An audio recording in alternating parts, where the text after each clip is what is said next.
Hello, I'm Vince Trujillo with Own Your Brand Academy, and today I wanted to give you a couple of pointers that I get asked all the time. So as the owner of a digital marketing agency that's mostly focused on search engine optimization amongst other things, I get asked all the time, like, how does someone launch their business online?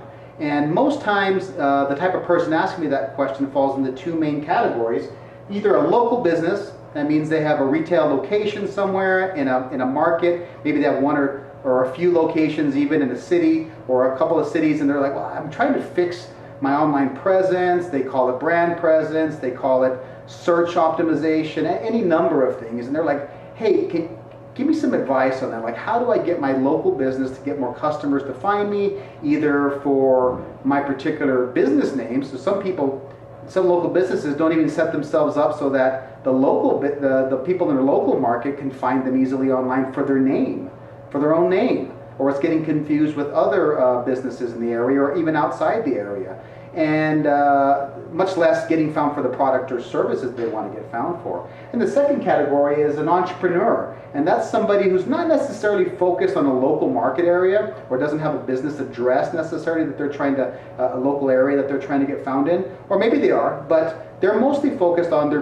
business name in the search online, or setting themselves up online so they can sell a particular online digital product, or they have a business name that they're trying to get out there more and get recognized. So the great thing about both of these is that the foundations can be relatively similar. So I'm going to share a little bit about the techniques and foundations that we use in our agency when we serve certain clients, and the setups that we go through, and some of the thinking and strategy, more so than going over some of the tactics that others might want to focus on. So we're going to jump right into it. So I'm going to go right into the foundations and some items to start thinking about as an entrepreneur or local business owner that'll help you set up the foundations, which we're going to go over in the next video. This video is going to be more on the basic strategies, concepts that you're going to be going through, and how you look at your business and others are going to see your business before you even have to worry about what's the first thing I do to launch online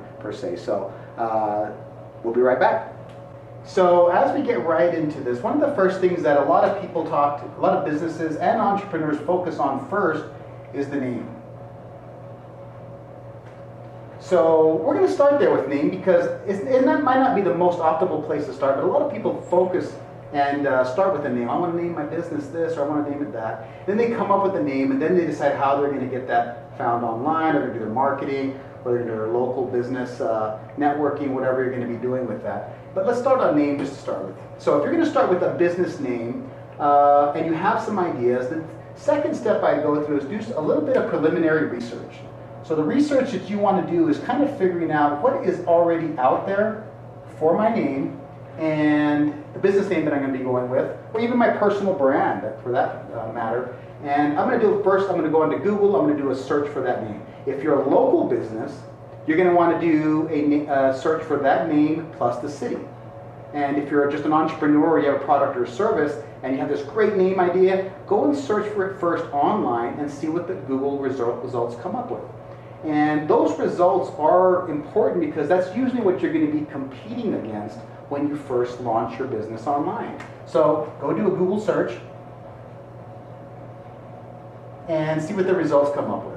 If the results are maybe media or some major news articles or something very bad news for that matter, like some sort of online scam network or something that is a huge bad news source, you might want to reconsider that business name at that time.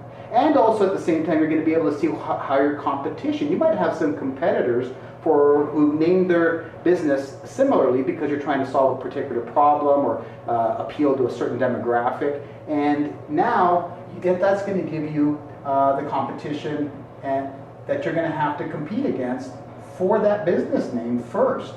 And this isn't even talking about the product or services that you're offering, but just for that name, you have to compete for space on search engines and or confusion if one of your clients or customers or referral partners tries to search for you online. That's the first thing that's going to come up. What competition is coming up? Who do I have to compete against just for my business name?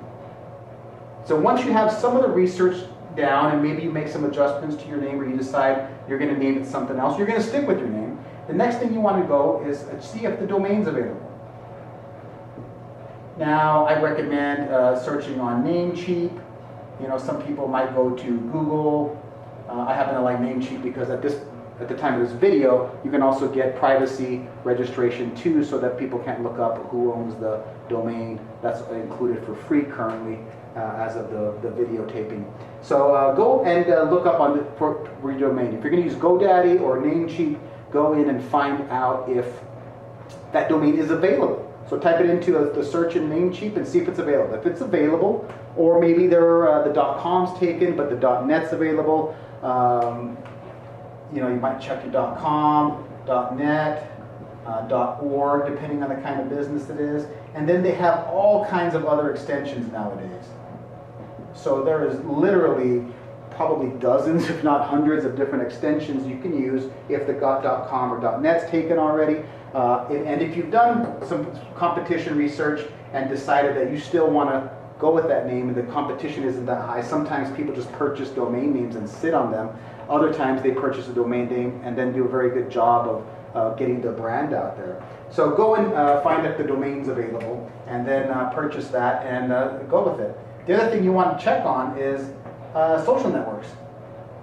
So once, there might even be a domain name availability, but if you check on Facebook or Twitter, YouTube, Instagram, any number of social networks that you're going to be looking at being present on and get your business out more for, you want to see if the name is available on these social networks. So you go into Facebook and check and do a search for your business name, Twitter, YouTube, Instagram, LinkedIn, I mean any number of, anywhere you think that you might be putting your business out, you're going to want to do a search and see if that business name is available. You might have to add something to the business name or subtract something to the business name, and then you get something unique that is available as a domain and a social network, and you can get it out more.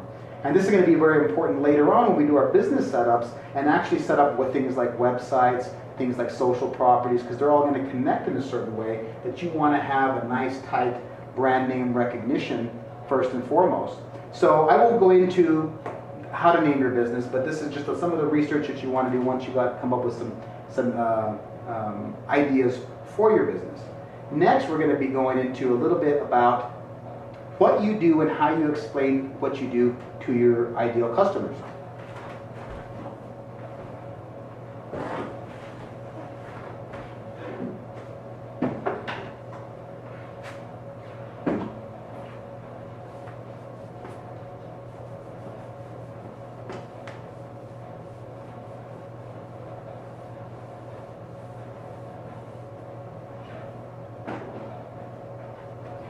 Okay, so next phase is you've already got your business name set up.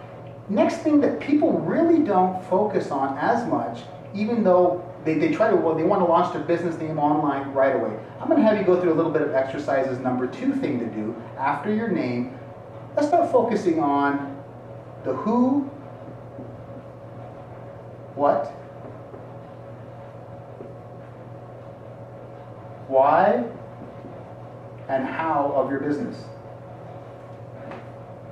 So who, what, why, and how of your business really explains who you're serving. So this is your ideal client. The what of your business is really what problems do you solve? Solutions provided, results.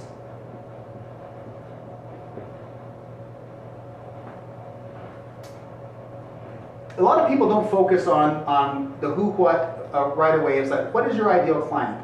What kind of person is that? What kind of customer do you want to serve? What problems are you solving for them? What solutions are you offering? What results are you trying to give them?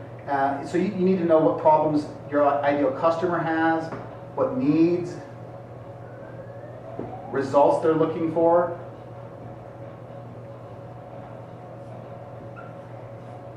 And this is an exercise that might hit, you can go through this in any particular order or go back and forth. So these all go back and forth to each other in multiple different ways, and you should actually go back and forth through them several times before you actually come up with an idea about with an overall view of your business. So the why portion of this is, why do you do what you do? And this is about you, like in a way that you're going to end up explaining to your ideal customers is, why do you do this? What is your passion? Background? Reasons?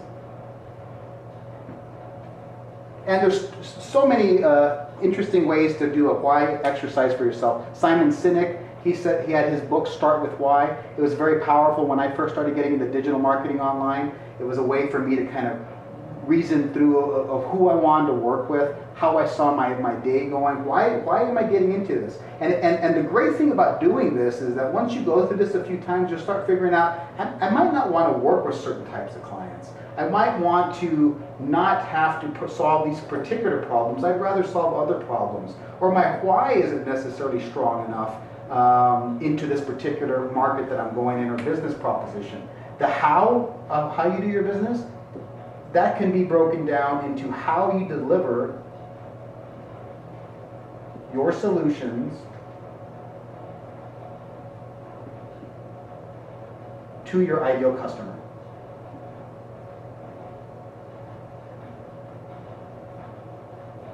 And that it really is, how am I delivering this? So if you're going to provide a particular problem that you're solving to your ideal client, and you have the strong enough reasons why, then you got to figure out, well, how am I delivering this? Is it a done for you service? Is it I'm going to have some of my customer service representatives go out and do that at someone's house? Are they going to come into my location and buy a product from me? How am I delivering? There's so many items to the how you deliver. You might be a coach.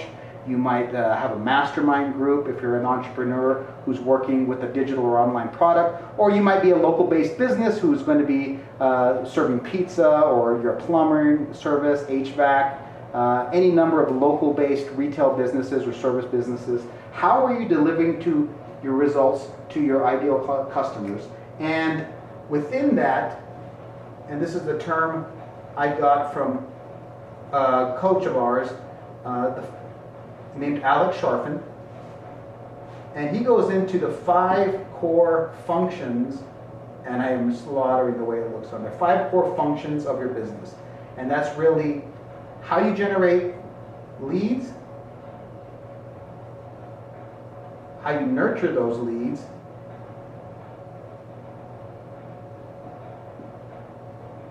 how you close them, how you deliver to them, and how you retain. And so this how, once you have your how, who, what, and why, and how you're doing it, this all becomes the main way that you're going to describe your business to your ideal clients. Some of this cut off here on the bottom, but don't worry about that. I will replace it. How you generate leads, how you nurture those leads, how you close them, how you deliver to them, and how you retain them. So this creates the overall background to your business that is going to be present online for your customers, business partners, referral sources to take a look at. Who, what, why, and how. This becomes important right before you're going to be launching online, because this is going to create the descriptions you're going to want to use. The results of this is going to result in a couple of main things. One of them is a short and long description of your business. The short description would be something like an elevator pitch that you would tell somebody in a networking group, or face-to-face, or over the phone, or even in an online video, or any number of ways that you might explain it.